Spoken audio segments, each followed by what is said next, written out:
The 17 News at Sunrise podcast is brought to you by Clinica Sierra Vista. Welcome back to the 17 News at Sunrise podcast, where we share your news on your schedule. Working in the spirit of the Golden Empire, this is 17 News at Sunrise.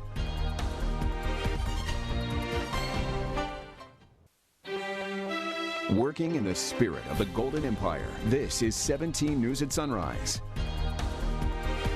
And good morning here at 5 a.m. Thanks for waking up with us. I'm Maddie Jansen alongside Alex Fisher. 17 News is your local election headquarters. Tomorrow is the last day to cast your ballot in the governor recall election. As the race comes down to the wire, Republican candidate Larry Elder is coming forward with claims against Newsom's wife, calling the information a bombshell. Jennifer McGraw has the latest. We will defeat this Republican-backed recall on Tuesday. From the Newsom campaign to the talk show radio host Larry Elders.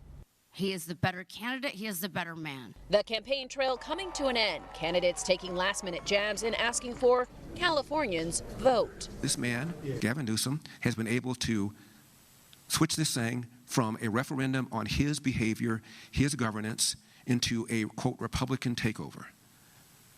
As if that has anything to do with crime. As if that has anything to do with homelessness. As if that has anything to do with the outrageous cost of living. Then this, the Elder campaign calling it a bombshell. Rose McGowan, former actress, now activist, says prior to coming forward that Harvey Weinstein allegedly raped her, that the First Lady, Newsom's wife, called her and asked her to be silent.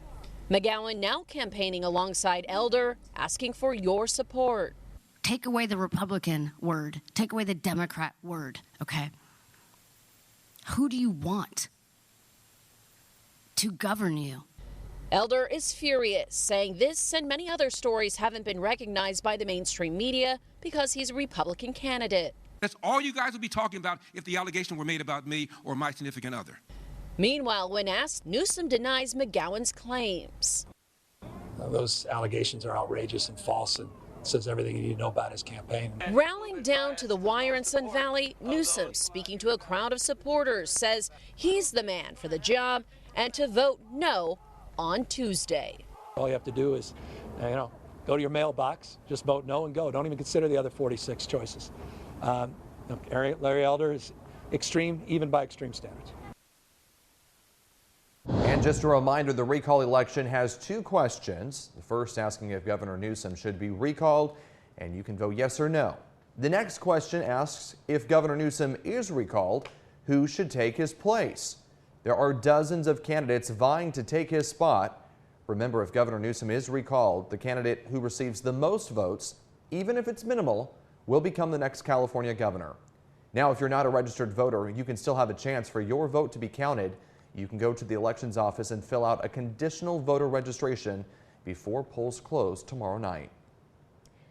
5:04 is your time now. Hundreds gathered on Saturday to honor the fallen heroes of September 11th on the 20th anniversary of the attacks on our country. Two memorial ceremonies were held by local first responders at Bakersfield Fire Department Station 15. Flags, music, and a flyover by Air Force jets highlighted the morning event. Some who attended weren't even alive when the towers came down. For others, the day was more personal. I went to high school in Ridgewood, New Jersey, and one of my classmates in the class 81, Charles Murphy, he worked for Cantor Fitzgerald, and he passed away. And I knew a firefighter too, Michael Carroll. He passed away too, heroically trying to save people in Tower 2. So it hits me hard because I knew those two people personally. Kids and teens also paid their respects as volunteers, JROTC members, and by placing flowers along with hundreds of others gathered at the memorial in memory of those who died. Various city and county leaders attended the ceremony later that night. Their message: to never forget. Tonight, I remember 20 years ago when I stood in my New York City office looking out at a tower that had been invaded and seeing the second plane go in. We have people that can vote that weren't alive for 9/11, and that's pretty amazing to me. And I thought to myself, we are going to forget 9/11. And we can't do that. That's what this celebration does, is it keeps 9/11 alive in our hearts and our minds. And I think that's extremely important that we pass it on to our generations. If you missed the ceremonies, you can watch them in full on our KGET Facebook page. 5:06 is our time now, and this morning we are set to get another update on new coronavirus cases in Kern County from over the weekend. Public Health reported 567 new cases on Friday. Data shows Kern's third surge appears to be slowing, meaning we could see a decline in cases in the coming weeks. Although that sounds like good news, hospitals are preparing to be overwhelmed through the end of the month and into next. Meantime, we learned of 5 new deaths also on Friday. Nearly 1,500 people in Kern County have died from the virus since the beginning of the pandemic. By our count, at least 127 people have died since vaccines became widely available. Public Health says 98% of people hospitalized with COVID-19 in Kern County are unvaccinated. Meantime, we are still waiting for Public Health to release updated information on the people who have died from COVID-19. It has been 146 days since local health officials updated the data, showing information on who has died from the virus. The information provides context to the deaths, including data on pre-existing conditions and age, among other things. Although data has been published for a vast majority of the deaths, 165 people have died from the virus since the last update. The data has not been updated since Kern's third surge. Public Health says the data should be updated in the near future. 17 News is debunking a rumor going around about Hall Ambulance and their COVID-19 policy. Some have claimed the ambulance service will not pick up a patient unless that person's been vaccinated for COVID-19. We reached out to Hall Ambulance to check on this for you, and they say the claim is false. An official statement reads, quote, Hall Ambulance would not refuse to transport a patient because they're not vaccinated. The California Highway Patrol is mourning the loss of 2 veteran officers who both died last week of complications from COVID-19. 42-year-old Officer Scott Merritt was a 16-year veteran of the department. He was most recently assigned to the CHP Bakersfield area office. Officer Merritt passed away on Friday. He is survived by his wife and 2 children. Governor Gavin Newsom ordered Capitol flags to be flown at half-staff in honor of Officer Merritt. CHP Officer Joseph Boberg also lost his battle with COVID-19 last week. He was also 42 years old. Officer Boberg was a 12-year veteran of the department, most recently assigned to the CHP San Andreas area office. Officer Boberg passed away on Tuesday. He leaves behind his wife and 2 children. Meantime, one man's dead after a motorcycle crash in central Bakersfield Friday night. Bakersfield police officers were called to the intersection of Chester Avenue and 2nd Street for reports of a crash between a car and an off-road motorcycle. The man driving the motorcycle died. His name has not yet been released. BPD says the motorcycle was not authorized for use on roads and also fell short on requirements for lighting equipment. Officials say speeding, drugs, and alcohol do not appear to be factors in the crash. Now to a multi-acre brush fire that is still affecting drivers on the I-5. The route fire broke out Saturday evening near Castaic in northern Los Angeles County. It has scorched nearly 462 acres and is 63% contained this morning. A stretch of the freeway was closed for several hours on Saturday as air tankers dropped retardant on the flames. 2 firefighters have been hurt while battling this fire. California Highway Patrol says 1 lane remains closed northbound. All southbound lanes have since reopened. Authorities are asking drivers to be careful and avoid the area if possible. Meantime, containment on the French fire burning west of Lake Isabella is now up to 98%. More than 26,000 acres has burned since the fire broke out August 18th. Investigators believe the fire to be human-caused. 5:10's your time now in education news. Kern County College Night is happening later today. The event's been moved to a virtual format due to increasing COVID-19 cases in our community.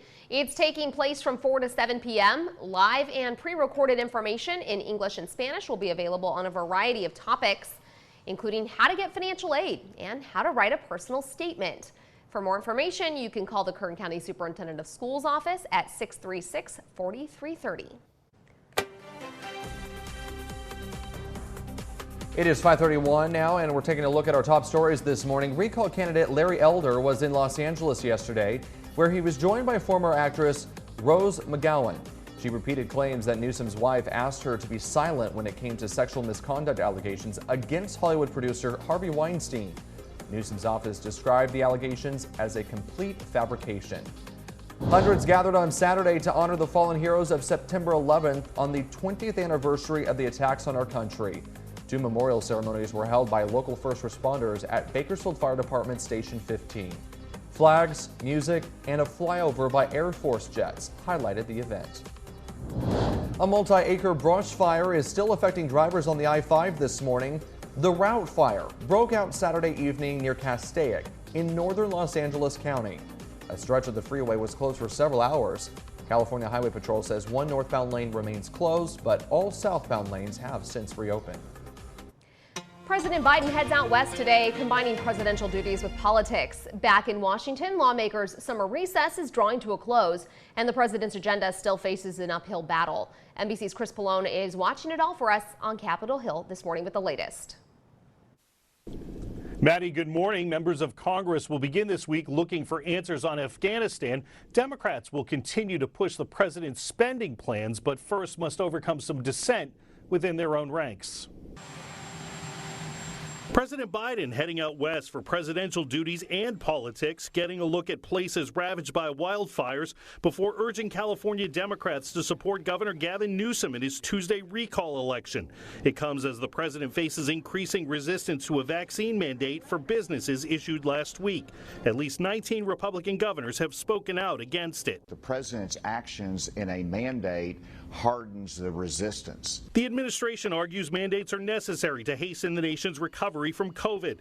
Infections are now down 10% from the peak of the latest Delta variant-caused wave. The requirements for vaccination are part of a long tradition that we have in this country of taking steps as a collective to keep people safe. In Washington, lawmakers are starting to return following the August recess. Democratic leadership has set deadlines this month to pass a $1 trillion infrastructure bill and a $3.5 trillion social spending plan. But not all Democrats are on board. I'm just saying that we should be looking at everything, and we're not.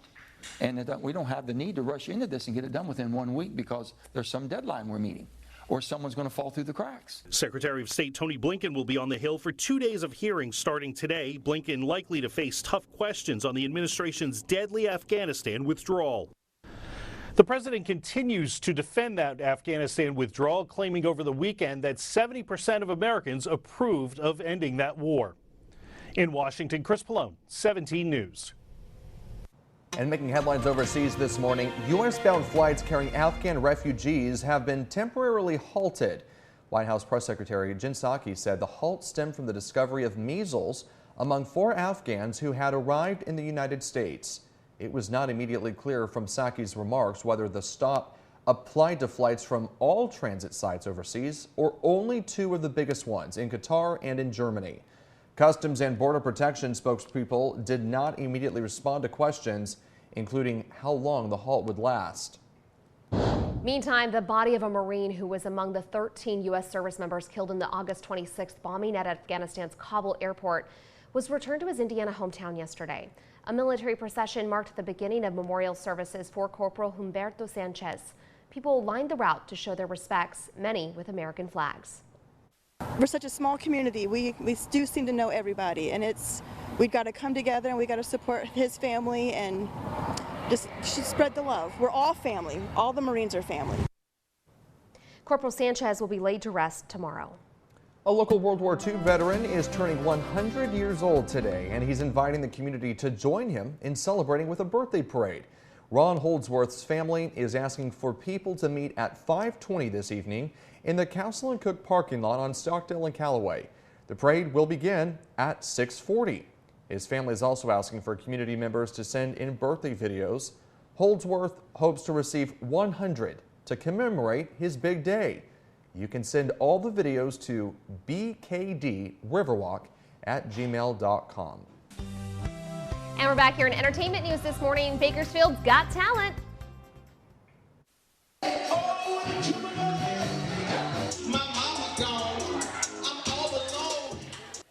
Last night was the official opening of The Choice singing competition. The event started about 6 years ago and has gained more traction each year. Singers are performing a range of genres from country to pop to R&B soul.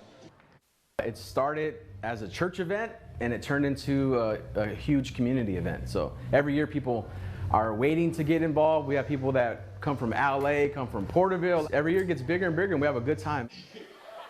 And our own 17's Kevin Charette emceed the event. Gomez says over 50 contestants auditioned and 16 were chosen to compete. The event continues Sunday night with 8 more performers. Then judges will narrow down the contestants for a finale. Also in entertainment news this morning, the Princess of Pop is engaged. Britney Spears said on social media yesterday that she is engaged to her boyfriend Sam Asghari. The news comes days after her father filed to end the court conservatorship that has controlled the singer's life and money for 13 years.